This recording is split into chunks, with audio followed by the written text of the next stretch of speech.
Hello, sir. Do you have time to answer a few questions? Does it look like I'm up to anything else? Oh, no, it doesn't. So I take that as a yes. Yes, sir. Go right ahead and dig into my business, why don't you? Okay, well, so everyone had a reason to come out west. What would you say your reason is? Well, back in the day, I always wanted to move out here for the agricultural business opportunities, but things were just too wild, what with the Civil War and all. And I only make calculated decisions, and I tried not to let my desire for the frontier cloud my judgment. It just wasn't a sure investment yet. I could deal with Indians and roughing it out there, trying to make a life for myself and my family. But I just needed to know if I could keep my slaves or not. I treated my slaves good, but I didn't want to see the wrong end of a musket after simply moving out here with them. But then after the war, of course, the slaves were gone, and what with those old new acts that gave me 160 acres, as long as I just expanded upon them, I started developing a plan of how to go about settling out here. Well, listen, that sounds just positively industrious. Thank you. Do tell, what do you think about the railroad? Oh, the railroad. That is a marvel of ingenuity. But the people that made them sure didn't treat their slaves good, at the time. Even today, they don't treat their employees good. You gotta figure that even if you don't regard people of color as human, you'd at least give them the respect of a dog or a horse, letting them rest and at the very least feeling regret when you see sadness in their eyes after the pain you've caused them. Anyways, I'm rambling. All in all, it makes my life easier out here. I can take a day's trip out of town several miles away and get supplies for a month that, I can't make for myself. And that's all thanks to the railroad, bringing it from ports out in the East Coast. What's funny is that it took me nigh upon a month to walk out here. And now they bring sugar out here from Boston in just a few days. Makes the world seem a whole lot smaller. Originally, when I got out here, I kept the basics to live off of, and any excess land I used for cattle. Soon I heard that cattle went for 10 times the amount per head up in Kansas than they do down here in Texas. So being a man of enterprise, I jumped right on that opportunity right real quick. I started making big money and began buying land from my neighbors too. My cattle were up there in Kansas, right next to cattle from Australia and all sorts of foreign lands, so the competition just kept making the prices go lower.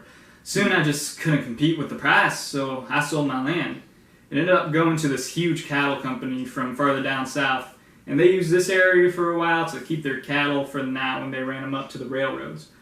Of course, then when the railroads kept expanding and it went past my place, they no longer needed this area. So a huge farming corporation bought it from them. I don't mind. I played the capitalism game a little and I cashed out with my fair share. And now, instead of hearing a mooing at odd hours of the day, I get to enjoy this beautiful view of amber waves of grain. Yeah.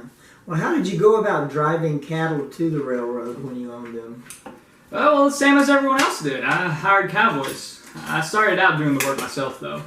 And I just couldn't have done it without my amazing wife, also balancing so many other things. Just about every day, she gets up, turns out the chickens, draws a pail of water, makes a fire, puts potato on the fire to cook, brushes and sweeps the dust off the floor, feeds 3 litters of chickens, then mixes biscuits for gravy. That's on top of all the work she does in the house. And just this morning, she had to go about a half a mile over yonder after some escaped calves, and that was, and still is, to some degree, her way of life on the farm. You can imagine the massive help it was for her and me to have cowboys and ranch hands back when I had a lot of money. Of course, I had to pay them cheap in order to keep my prices competitive, and that was the blow to my conscience. Eventually, it was the cowboys that were the breaking point of my company. I could have lowered their pay just like other companies, but as I said earlier, and as you can see by the evident lack of cattle, I sold out. I let some other soul carry the burden of underpaying their employees. Well, whatever floats your boat, I suppose. Yeah. What do you think of the Indians that were so prevalent in this land before you? Well, you see, I have this theory, and don't call me crazy, but you know how our country had that whole little domestic dispute a while back over whether the black man's as much of a man as a white man? And you know how we eventually concluded, through violence, that black men are, in fact, equal to white men. Well, that certainly changed my views real quick, and I let my slaves free no problem. Plus, it looked like the Union was going to push for the release of all slaves after the war, so I just decided to do it of my own volition and not let the government make that choice for me. Yeah, anyways, I have this theory, right, that maybe all skin colors are equal, not just white skin colors and black skin colors. So maybe them red skins are just as human as those white skins. Maybe they have just the same capacity for love, diplomacy, and peace as we do.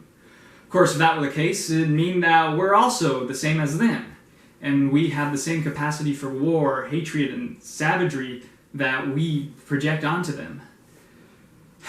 It's chilling to consider the implication that all those that look like us white men in shape are equal to us in the soul. It puts white men in the same light of criticism that we've so harshly put other people of color into. If it was up to me, I'd have left those Indians alone. But, the government kept sending out armies against them. I think the government's got so much army left after all these wars that they don't know what to do with them. I feel sort of bad, too, because I know where I'm living now used to be a home for those Indians. When I first came here, I found bits of their crude tools, and weapons and circles of ash where they made fires. Can't imagine their fear when a white man came up and told them, "We're taking your land, and if you resist, you die." They ain't even got a concept of owning land. Anyways, I think they could be getting mistreated or misunderstood is all I'm saying. But I'm not directly contributing to their suffering, and I like all my land. So I can't do anything about it, so I'll just live here, I guess. Well, your simple opinion is certainly miles more progressive than the average person today. Continuing within this same vein of the Indians, what do you think of the Dawes General Allotment Act? Oh, that thing, yeah. I think it's a pretty shoddy cover-up. Shoddy? Yeah, either you give them back their land or improve their living conditions on the reservations, for the Indians, that is. They shouldn't be forced to adopt our way of life of owning land and paying taxes. Not to mention it's breaking down the closeness of the tribes. I can live with my wife and my continual work on the little farm that I have left to keep me busy. But those guys, they've lived with each other for centuries. This homesteading type of life just wouldn't suit them. Interesting. And what do you think of the mass hunting of the buffaloes? Oh, they're beautiful creatures. And they taste real good.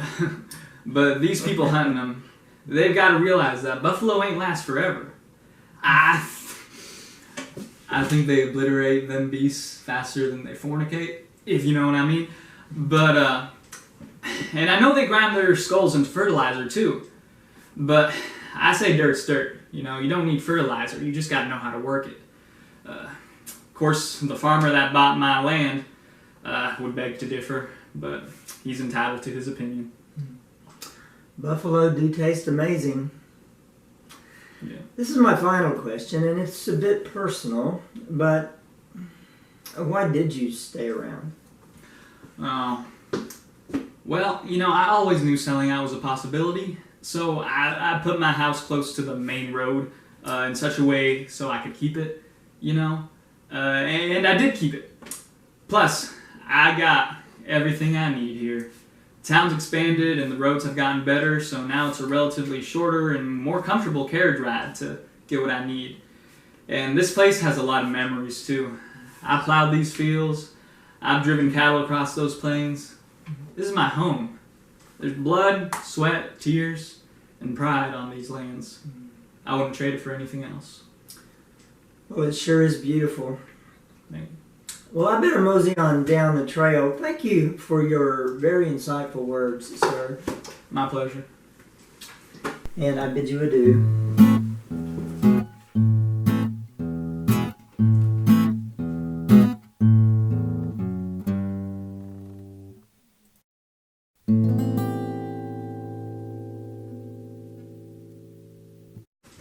I'm gonna change one word. What? change fornicate.